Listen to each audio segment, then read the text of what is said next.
The Gruffalo's Child by Julia Donaldson and Axel Scheffler. The Gruffalo said that no Gruffalo should ever set foot in the deep dark wood. Why not, why not? Because if you do, the big bad mouse will be after you. I met him once, said the Gruffalo. I met him a long, long time ago. What does he look like? Tell us, Dad. Is he terribly big and terribly bad? I can't quite remember, the Gruffalo said. Then he thought for a minute and scratched his head. The big bad mouse is terribly strong, and his scaly tail is terribly long.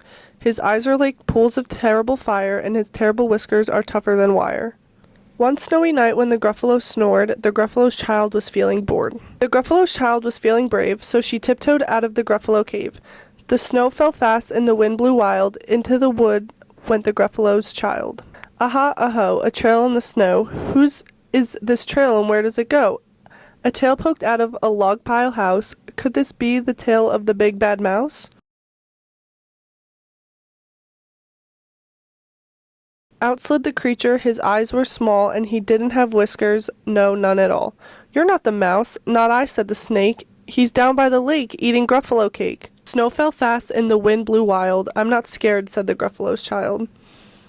Aha, aho, marks in the snow. Whose are these claw marks? Where do they go? Two eyes gleamed out of the treetop house. Could these be the eyes of the big bad mouse?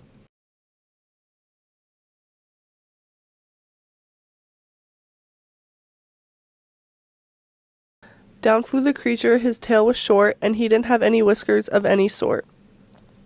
You're not the mouse. To who, not I, but he's somewhere nearby, eating Gruffalo pie. The snow fell fast, and the wind blew wild. I'm not scared, said the Gruffalo's child. Ah, aho, a track in the snow. Whose is this track, and where does it go? Whiskers at last, and an underground house. Could this be the home of the big bad mouse?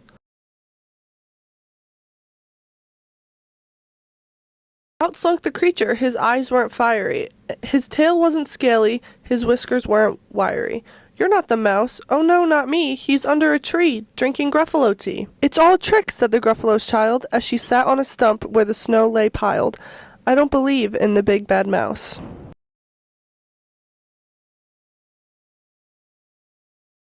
But here comes a little one out of his house. Not big, not bad, but a mouse at least. You'll taste good as a midnight feast.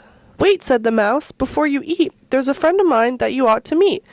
If you'll let me hop into a hazel twig, I'll beckon my friend so bad and big. The Gruffalo's child unclenched her fist.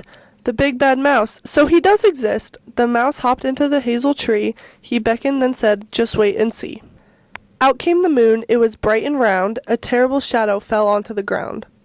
Who is this creature so big, bad, and strong? His tail and whiskers are terribly long. His ears are enormous, and over his shoulder he carries a nut as big as a boulder.